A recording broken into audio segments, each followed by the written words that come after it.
Сәлеметсіздер ме, құрметті білім алушылар? Менің есімім Садықова Бағила, география пәнінің оқытушысымын.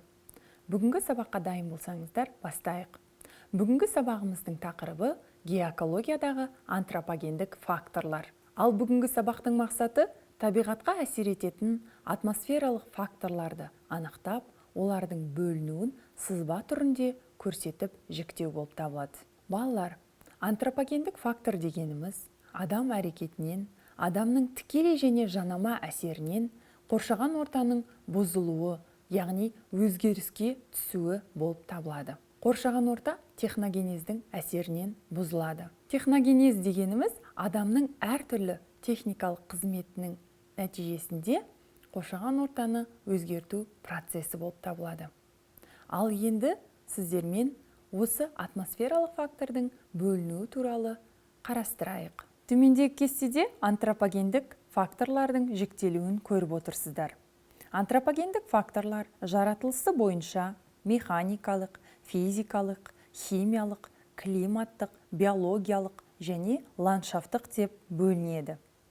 Ал уақыты бойынша тұрақты, мерзімді, әрең байқалатын және де апатты болып бөлінеді. Сонымен бірге өзара әсер етуі бойынша антропогендік факторлар алғашқы түрткіжайттар, алғашқы деп отырғанымыз тікелей әсер ететін түрткіжайттар болып табылады. Түрткіжайттар дегеніміз балалар факторлар деген сөздің синонимі болып табылады. Жою, жануарлардың климатқа бейімделуі, өсімдіктердің орнын ауыстыруы осыған жатады. Ал екінші түрткіжайттар, екінші факторлар немесе оларды екінші атауы жанама деп атаймыз. Оған ормандарды отау, батпақтарды құрғату, жерді жырту, жолдар салу, электр энергиясы желілері, су электр станциялары және де атом электр станциялары тағы басқалар жатады. Антропогендік факторлар қоршаған ортаға әсер ету типтері бойынша, адам әрекетінің түрлері бойынша механикалық, химиялық, физикалық, ландшафттық, климаттық және биологиялық деп бөлінеді. Механикалық түрткіжайттарға тракторлардың дөңгелектерінің қысымы және де ауадағы, судағы суспензиялық заттармен ластану, жануарларды жою, өсімдіктерді жою, балықтардың өсуіне, көбеюіне кедергі жасау, тағы басқалар жатады. Физикалық факторларға жылу, жарық, радиотолқынды және де электр өрісі жатады. Химиялық факторларға табиғи ортаның химиялық элементтермен ластануы болып табылады.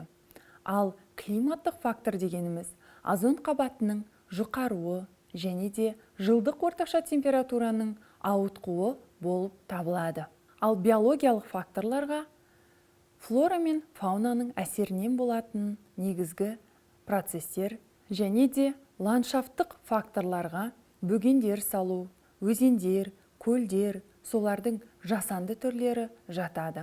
Ал балалар, бүгінгі сабағымызды қорытындылай келе, антропогендік фактордың, яғни адам әрекетінің қоршаған ортаға қандай зиянды әсер ететіндігін білдіңіздер.